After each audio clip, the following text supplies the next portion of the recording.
On vit dans un monde qui carbure à l'électricité. C'est une force complètement invisible, qui est partout, qui alimente nos vies, mais qui a aussi son histoire. Une histoire un peu cachée. Et c'est une histoire qui s'entremêle avec la biologie d'une façon qu'on commence tout juste à comprendre. Il faut savoir que la Terre, elle, a toujours eu son propre champ électromagnétique. C'est un peu comme la boussole naturelle fondamentale pour tout ce qui est vivant. Mais voilà, depuis environ 250 ans, on est venu tisser par-dessus notre propre toile électrique, une toile qui devient de plus en plus dense. Alors ce qu'on va explorer ensemble, c'est justement le choc potentiel entre ces deux mondes. Et pour commencer à comprendre cet impact, notre point de départ, ce n'est pas l'être humain, mais un oiseau. Plus précisément, on va s'intéresser à une énigme qui a vraiment tenu en haleine les scientifiques pendant pas mal de temps. Alors imaginez, ces oiseaux, les rouges-gorges, sont de véritables maîtres de la navigation. Ils ont une sorte de GPS interne qui leur permet de faire des voyages incroyablement précis sur des milliers de kilomètres. Sauf que là, sur le campus de cette université, leur boussole interne était complètement déréglée, brouillée. Ils étaient perdus. Et la question évidemment c'était, mais pourquoi ? Bon, alors les chercheurs ont monté une expérience et franchement, elle est d'une simplicité assez géniale. Ils ont mis des oiseaux dans des petites cabanes en bois et là, comme prévu, les oiseaux étaient désorientés. Ensuite, ils ont eu une idée. Ils ont suspecté une sorte de brouillard électromagnétique. Du coup, qu'est-ce qu'ils ont fait ? Ils ont complètement enveloppé les cabanes avec des feuilles d'aluminium qu'ils ont mollées à la terre. En gros, ils ont créé une cage de Faraday. Ça bloque tous les signaux artificiels, mais ça laisse passer le champ magnétique naturel de la Terre. Et le résultat, il a été immédiat et spectaculaire. À l'intérieur, les oiseaux ont retrouvé leur sens de l'orientation, comme par magie. Et c'est là que ça devient vraiment intéressant.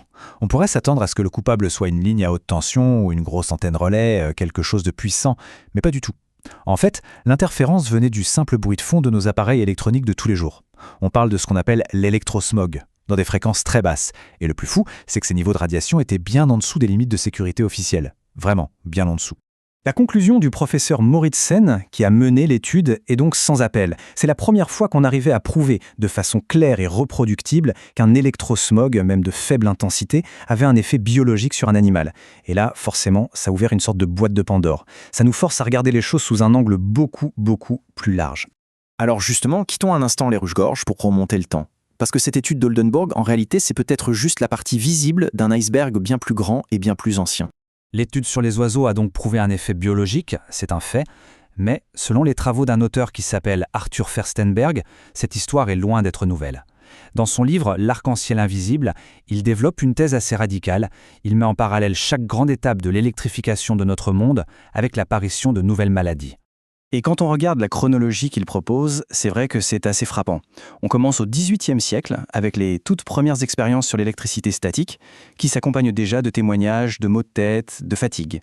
Ensuite, dans les années 1880, arrive le télégraphe et avec lui, une maladie qu'on a appelée la neurasthénie. Puis vient 1889. Pour l'auteur, c'est un vrai tournant. Le déploiement du courant alternatif coïncide avec une pandémie de grippe très sévère. Et ce schéma, selon lui, va se répéter. 1918, c'est le début des ondes radio puissantes et la grippe espagnole. 1957, l'installation des premiers radars et la grippe asiatique. Et enfin, 1968, on lance des satellites de surveillance et c'est la grippe de Hong Kong qui suit. Pour illustrer ça, le livre prend l'exemple de Guglielmo Marconi, le pionnier de la radio. On nous le présente comme un cas d'école. Au début de sa carrière, il est jeune, en pleine forme, et puis en travaillant sur ses premiers émetteurs, il commence à avoir des fièvres bizarres, récurrentes. Sa santé va se dégrader au fur et à mesure qu'il invente des technologies sans fil de plus en plus puissantes. Il va finir par subir 9 crises cardiaques. Le livre avance aussi un argument particulièrement controversé. Il s'appuie sur des recherches historiques qui montrent que pendant la grippe espagnole, toutes les tentatives pour prouver la contagion d'une personne à l'autre ont échoué. Ça suggère, toujours selon la source, que la façon dont la maladie se propageait pourrait être bien différente de ce qu'on a toujours cru. D'accord, on a ces corrélations historiques d'un côté. Mais la question c'est, comment est-ce que ça pourrait fonctionner ? Quel serait le mécanisme biologique derrière tout ça ? Comment est-ce que des signaux artificiels pourraient bien interférer avec la biologie de notre corps ?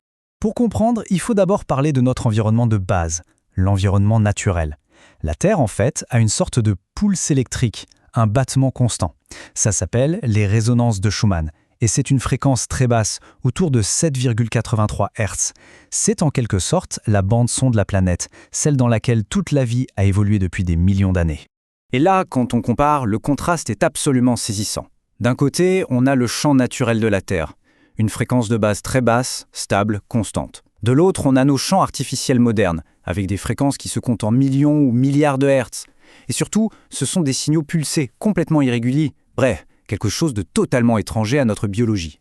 Il faut bien comprendre que nos corps ne sont pas juste des assemblages de molécules, ce sont avant tout des systèmes bioélectroniques. Tout fonctionne à l'électricité. Nos cellules communiquent entre elles par des petites impulsions électriques, notre cerveau, notre cœur. Prenons un exemple, la gaine de myéline qui protège nos nerfs. Eh bien, elle agit un peu comme un semi-conducteur, ce qui la rend, en théorie, réceptive aux signaux électriques qui viennent de l'extérieur.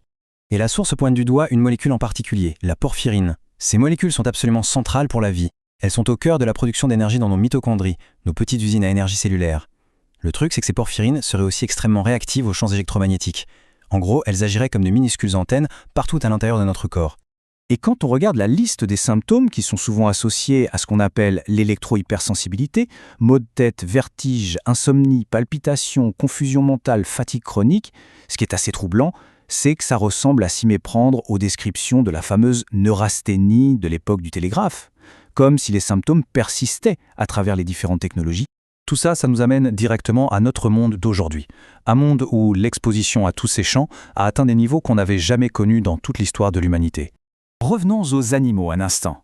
Une étude menée en Espagne sur les moineaux est assez parlante. Regardez, dans les zones où le rayonnement est faible, on compte une quarantaine d'oiseaux par hectare. Dans les zones à rayonnement moyen, la population est divisée par 2. Et dans les zones où le rayonnement est le plus fort, il n'y a plus aucun moineau. 0. C'est une corrélation qui est pour le moins interpellante. Et apparemment, les moineaux ne sont pas les seuls. D'autres études documentent des effets similaires. Des abeilles qui abandonnent leurs ruches, des cigognes qui n'arrivent plus à faire leur nid près des antennes, ou encore des taux de mortalité qui grimpent à 90% chez des têtards. On en revient donc à l'argument central du livre. La thèse, c'est que cette pollution électrique ambiante, en venant perturber le fonctionnement de nos mitochondries, via ces fameuses molécules, les porphyrines, pourrait en fait être un facteur important, et jusqu'ici négligé, dans l'explosion des grandes maladies chroniques de notre époque. Maladies cardiaques, diabète, cancer. Et si on se projette dans le futur ? Ce chiffre, plus de 20 000, c'est le nombre de nouveaux satellites de communication qui sont prévus pour un lancement prochain. Ça veut dire quoi ? Ça veut dire une augmentation massive et globale de l'exposition aux radiofréquences sur toute la surface de la planète. C'est une expérience à l'échelle planétaire, d'une ampleur inédite. Face à tout ça, la conclusion de l'auteur est finalement assez simple. Il dit « La seule chose que nous puissions vraiment faire pour la Terre est d'arrêter de la détruire. Alors la Terre prendra soin d'elle-même. » C'est un appel à la prudence au fond. Alors voilà, on est parti des rouges-gorges d'Oldenburg, on a traversé l'histoire de l'électricité et on a plongé au cœur de nos cellules.